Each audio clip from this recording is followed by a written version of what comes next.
Bismillahirrahmanirrahim. Assalamualaikum warahmatullahi taala wabarakatuh. Dalam kesempatan kali ini kami akan membahas model pembelajaran berbasis IT dalam pelajaran bahasa Arab. Materi yang akan kami bahas yang pertama adalah pengertian model pembelajaran berbasis IT, macam-macam pembelajaran berbasis IT, platform pembelajaran berbasis IT, kelebihan dan kekurangan pembelajaran berbasis IT, dan yang terakhir kesimpulan. Memasuki materi yang pertama yaitu pengertian model pembelajaran. Pembelajaran itu ada model-model yang pertama behavioristik, kognitif, dan interaksional. Pembelajaran behavioristik sebagai proses pengubahan tingkah laku siswa melalui pengoptimalan lingkungan sebagai sumber stimulasi belajar. Dan pembelajaran kognitif sebagai upaya guru untuk memberikan stimulus, arahan, dan dorongan kepada siswa agar terjadi proses belajar. Pembelajaran interaksional dipandang memiliki kualitas baik jika interaksi yang terjadi bersifat multi arah, yakni guru-siswa, siswa-guru, siswa-siswa, siswa sumber belajar, dan siswa lingkungan belajar. Pengertian pembelajaran pada hakikatnya merupakan suatu proses interaksi antara guru dengan siswa, baik interaksi secara langsung seperti kegiatan tatap muka maupun secara tidak langsung. Dan model pembelajaran adalah seluruh rangkaian penyajian materi ajar yang meliputi segala aspek sebelum, sedang, dan sesudah pembelajaran yang dilakukan guru serta segala fasilitas yang terkait yang digunakan secara langsung atau tidak langsung dalam proses belajar mengajar. Yang kedua, model pembelajaran berbasis web. Pembelajaran berbasis web ini yang populer dengan sebutan web-based education atau kadang disebut e-learning atau electronic learning dapat didefinisikan sebagai aplikasi teknologi web dalam dunia pembelajaran untuk sebuah proses pendidikan. Secara sederhana, dapat dikatakan bahwa semua pembelajaran dilakukan dengan memanfaatkan teknologi internet dan selama proses pembelajaran dirasakan terjadi oleh sebagai yang mengikutinya, maka kegiatan itu dapat disebut sebagai pembelajaran berbasis web. E-learning sebuah pembelajaran jarak jauh yang memanfaatkan media elektronik dalam menyampaikan pembelajaran, baik berupa internet, CD, atau dengan menggunakan HP. Pembelajaran elektronik e-learning merupakan pembelajaran yang memanfaatkan jaringan internet sebagai metode penyampaian, interaksi, dan fasilitas serta didukung oleh berbagai bentuk layanan belajar lainnya. Section yang ketiga, macam-macam pembelajaran berbasis web.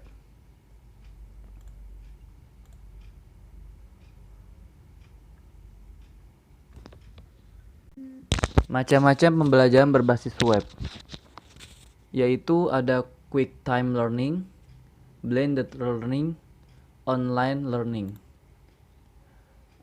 Quick time learning adalah platform multimedia dan pemutar media yang memungkinkan Anda melihat video internet, trailer film, dan media lainnya dalam banyak format file. Blended learning, 3 definisi yang paling umum disebutkan oleh Graham, Allen, dan Ure 2003 adalah BL sama dengan menggabungkan modalitas instruksional atau media pengiriman. Yang kedua menggabungkan metode instruksional, dan yang ketiga menggabungkan secara online dan tatap muka. Yang ketiga, online learning. Seperti semua lingkungan pengiriman teknologi instruksional harus berakar pada berangka epistemologi agar efektif untuk mengajar dan belajar. Situs pembelajaran berbasis internet dalam e-learning.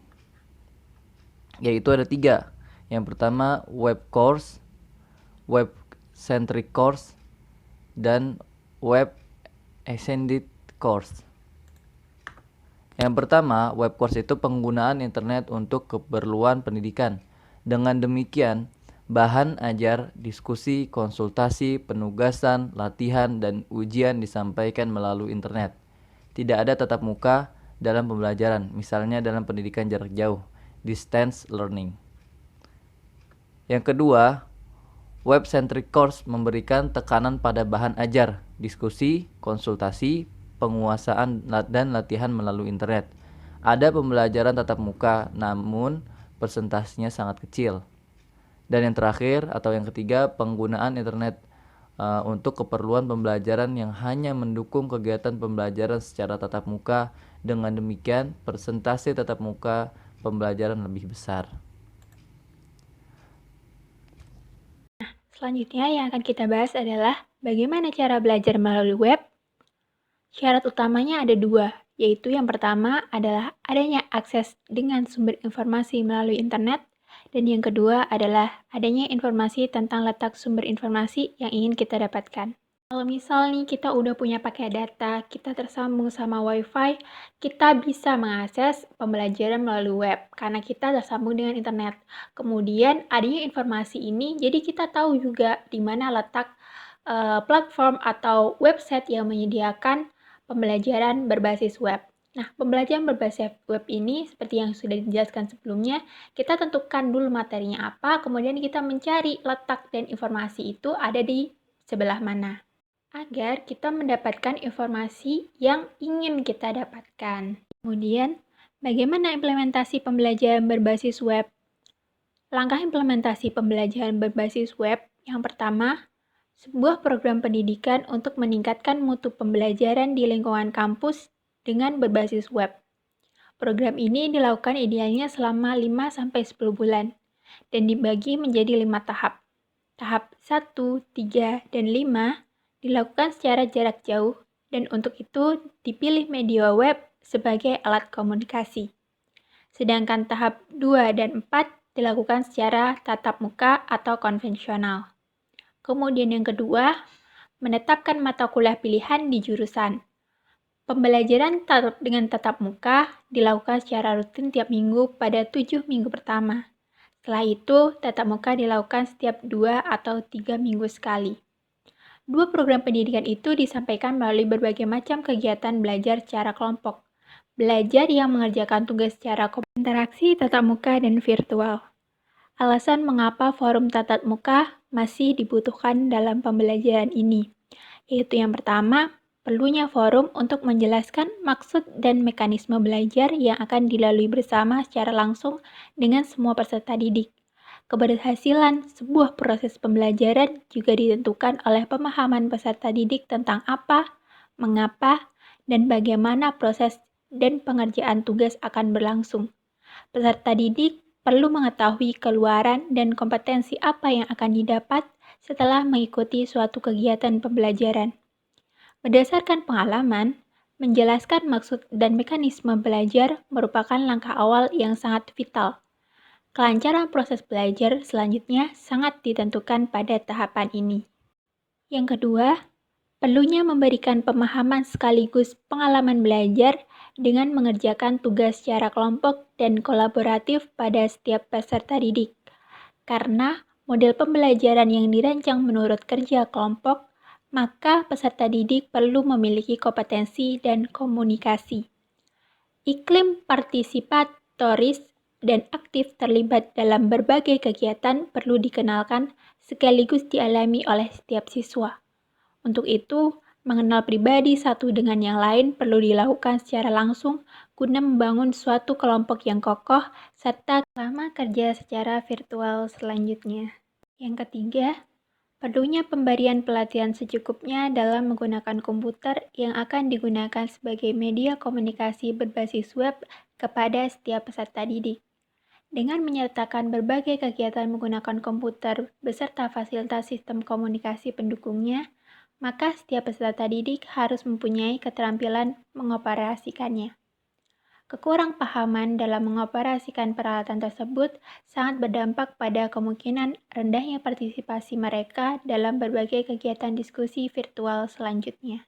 Masa pandemi ini, pembelajaran berbasis web sangat banyak dilakukan. Tak sedikit kendala yang ditemui ketika kita melaksanakan pembelajaran berbasis web. Alasannya adalah karena sebelumnya kita sangat jarang untuk melakukan pembelajaran berbasis web, sehingga baik guru maupun siswa akan mengalami kesulitan ketika proses pembelajaran. Oleh karena itu, kita perlu untuk mengetahui bagaimana pengimplementasian pembelajaran berbasis web agar berjalan dengan baik dan mencapai tujuannya. Lalu, karakteristik e-learning. Yang pertama, memanfaatkan jasa teknologi elektronik, di mana guru dan siswa, siswa dan sesama siswa, atau guru dan sesama guru dapat berkomunikasi secara mudah dengan tanpa dibatasi oleh hal-hal yang protokoler. Kedua, memanfaatkan keunggulan komputer atau digital media dan komputer network.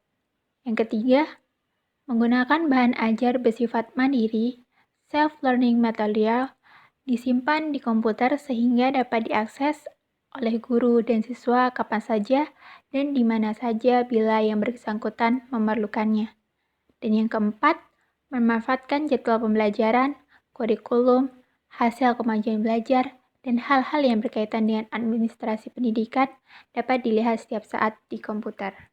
Praktiknya, e-learning memerlukan bantuan teknologi. Karena itu, dikenal istilah Computer Based Learning atau CBL, yaitu pembelajaran yang sepenuhnya menggunakan komputer, dan Computer Assisted Learning CEL, atau pembelajaran yang menggunakan alat bantu utama komputer.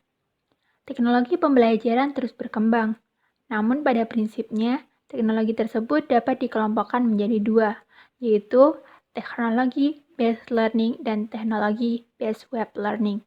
Teknologi based learning ini pada prinsipnya terdiri atas audio information technology, maksudnya radio, audio tab, voicemail telepon, dan video information technology, maksudnya video tab, video text, video messaging.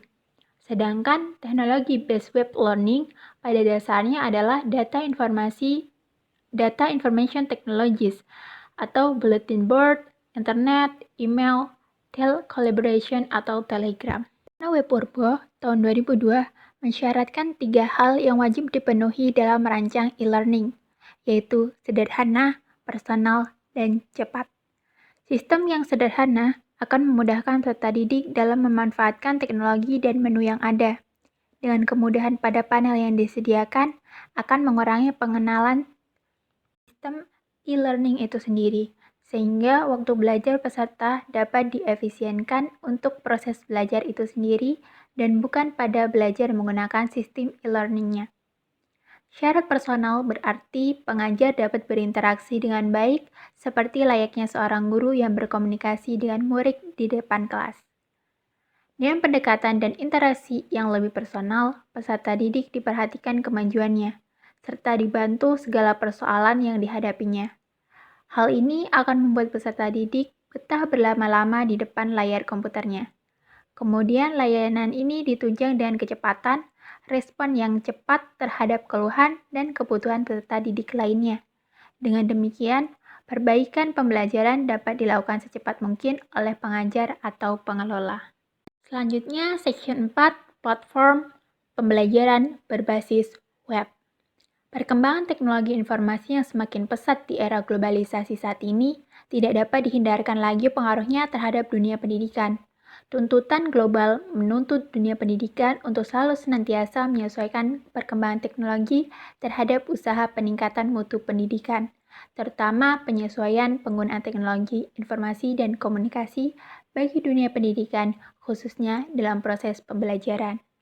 Platform pembelajaran berbasis online. Sebenarnya ada banyak sekali platform pembelajaran berbasis online. Cuma yang sekarang kami akan bahas adalah 4. Yaitu yang pertama, e-learning campus. LMS Campus memiliki fitur yang disesuaikan dengan kebutuhan mahasiswa, mulai dari penjadwalan, absensi, pemberian materi, diskusi, hingga nanti penilaian.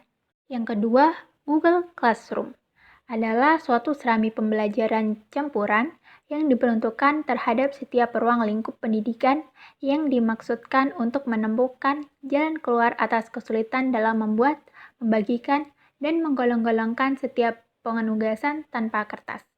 Google Classroom memertalikan banyaknya layanan Google serta bebarengan guna mengulurkan sambung tangan bagi lembaga-lembaga pendidikan agar beralih cara menuju sistem tanpa kertas. Pembuatan dan pemberian tugas bisa dilakukan penyelesaiannya melalui Google Drive sambil menggunakan Gmail untuk membuat pemberitahuan di ruang kelas Google. Para murid dapat diundang ke sebuah ruang kelas dengan beberapa cara, yaitu melalui basis data lembaga, melalui sebuah kode pribadi yang kemudian dapat ditambahkan di dalam antarmuka murid, dengan didatangkan secara sendirian dari sistem pengelolaan keterangan sekolah. Google Classroom disatu-padukan dengan Google Calendar daripada murid dan guru. Tiap-tiap kelas dibuatkan dengan adanya sebuah berkas yang dipisahkan oleh Google Classroom di dalam masing-masing layanan Google, di mana para murid dapat menyerahkan hasil kerjanya untuk digolong-golongkan oleh seorang guru. Kemudian yang ketiga, Edmodo. Edmodo adalah platform microblogging pribadi yang dikembangkan oleh guru dan siswa. Dengan mengutamakan privasi siswa, guru dan siswa dapat berbagi catatan, tautan, dan dokumen. Guru juga memiliki kemampuan untuk mengirimkan peringatan, acara, tugas untuk siswa dan dapat memutuskan untuk mengirimkan sesuatu dalam kerangka waktu yang dapat dilihat publik. Edmodo adalah sebuah platform pembelajaran sosial oleh guru, untuk guru atau dosen, siswa atau mahasiswa, maupun untuk orang tua atau wali yang dikembangkan pada akhir 2008 oleh Nick Borg dan Jeff O'Hara, yang merasakan kebutuhan untuk berkembang di lingkungan sekolah atau kampus untuk mencerminkan bahwa dunia yang semakin global dan terhubung, maka keduanya menciptakan sebuah alat aplikasi yang dapat menutup kesenjangan antara bagaimana siswa atau mahasiswa menjalani kehidupan mereka dan bagaimana mereka belajar di sekolah atau kampus. Untuk itulah, maka Edmodo ada. Dan yang terakhir, Sevima Edlink. Sevima Edlink ini bisa digunakan untuk membuat forum diskusi dan kelas, berbagi apa saja jenis data atau file apapun, tugas dalam kelas, pesan pribadi, info acara, dan survei untuk pembelajaran di dalam kelas. Bagaimana implementasi pembelajaran berbasis web dalam pembelajaran bahasa Arab? Nah, kita bisa menggunakan salah satu aplikasi YouTube. Di dalam YouTube, kita bisa mencari channel-channel yang berkaitan dengan pembelajaran bahasa Arab. Nah, di sini kami ambil contoh, salah satunya adalah channel Bisa, Belajar Islam dan Bahasa Arab. Di sini menyediakan berbagai pembelajaran bahasa Arab, mulai dari hafalan mufradat, tentang nahwu, tentang sharaf, yang disajikan dengan sangat menarik. Kemudian, Quiz Is. Quiz Is ini prinsipnya adalah games atau quiz yang kita lakukan bersama dengan teman-teman sekelas.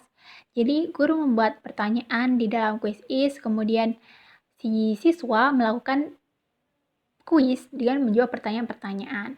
Nah, di sini siswa dapat menjawab pertanyaan, kemudian juga mengetahui jawaban yang benar. Kemudian ada hasil akhirnya dari game tersebut. Kemudian Kahoot, sebenarnya prinsipnya sama seperti Quiz Is. Kahoot ini juga games ya.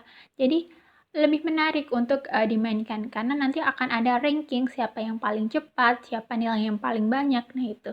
Kemudian selanjutnya section 5. Kelebihan dan kekurangan pembelajaran berbasis web. Yang pertama kita akan membahas tentang kelebihan pembelajaran berbasis web. Yang pertama adalah pendidik dan peserta didik dapat berkomunikasi tanpa dibatasi oleh jarak, tempat, dan waktu. Tersedianya fasilitas e-moderating di mana pendidik dan peserta didik dapat berkomunikasi secara mudah melalui fasilitas internet secara reguler atau kapan saja kegiatan berkomunikasi itu dilakukan dengan tanpa dibatasi oleh jarak, tempat, dan waktu. Yang kedua, pendidik dan peserta didik dapat menggunakan bahan ajar atau petunjuk belajar yang terstruktur dan terjadwal melalui internet, sehingga keduanya bisa saling menilai sampai berapa jauh bahan ajar dipelajari. Yang ketiga, peserta didik dapat belajar setiap saat dan di mana saja kalau diperlukan, mengingat bahan ajar tersimpan di komputer atau mungkin kalau di internet di Google Drive. Yang keempat, bila peserta didik memerlukan tambahan informasi yang berkaitan dengan bahan yang dipelajarinya, ia dapat melakukan akses di internet secara lebih mudah. Yang kelima, baik pendidik maupun peserta didik dapat melakukan diskusi melalui internet yang dapat diikuti dengan jumlah peserta yang banyak. Yang keenam, berubahnya peran serta didik yang biasanya pasif menjadi aktif menjadi lebih mandiri, sehingga menjadi lebih relatif dan lebih efisien. Misalnya bagi mereka yang tinggal jauh dari perguruan tinggi atau sekolah konvensional, jadi lebih memudahkan seperti itu. Pembelajaran berbasis web. Yang pertama, kurangnya interaksi antara pendidik dan peserta didik atau bahkan sesama peserta didik itu sendiri. Yang kedua, proses pembelajaran cenderung ke pelatihan daripada pendidikan. Yang ketiga, peserta didik tidak mempunyai motivasi belajar yang tinggi cenderung gagal. Kemudian yang keempat, tidak semua tempat tersedia fasilitas internet. Yang kelima, kecenderungan mengabaikan aspek akademik atau aspek sosial. Yang keenam, kurangnya tenaga memiliki keterampilan mengoperasikan internet. Pembahasan yang terakhir, section 6, kesimpulan. Model pembelajaran berbasis web adalah model pembelajaran yang menggunakan media internet untuk proses pembelajaran. Umumnya disebut dengan e-learning. Ada 3 macam pembelajaran berbasis web, yaitu web course, web-centric course, dan web-enhanced course. Dalam proses pengimplementasiannya, pembelajaran berbasis web sebaiknya dibarengi dengan pembelajaran tatap muka. Pembelajaran tatap muka diperlukan untuk menjelaskan sistem dan prosedur pembelajaran berbasis web yang dilakukan. Ada banyak platform atau aplikasi yang digunakan dalam pembelajaran berbasis web, di antaranya LMS, Google Classroom, Edmodo, YouTube, dan lain-lain. Kelebihannya, praktis, lebih mudah, dan efisien. Sedangkan kekurangannya, mengurangi bentuk interaksi sosial antara guru dan peserta didik atau antar peserta didik. Sekian pembahasan dari kami. Untuk lebih jelasnya atau mungkin teman-teman pengen lihat penjelasan yang lebih detail lagi, teman-teman bisa cek di kolom deskripsi. Di situ kami udah lampirkan link untuk materi ini. Nah, sekian. Mohon maaf apabila banyak kesalahan atau banyak kekurangan dari kami. Wabillahi taufiq wal hidayah. Wassalamualaikum warahmatullahi wabarakatuh.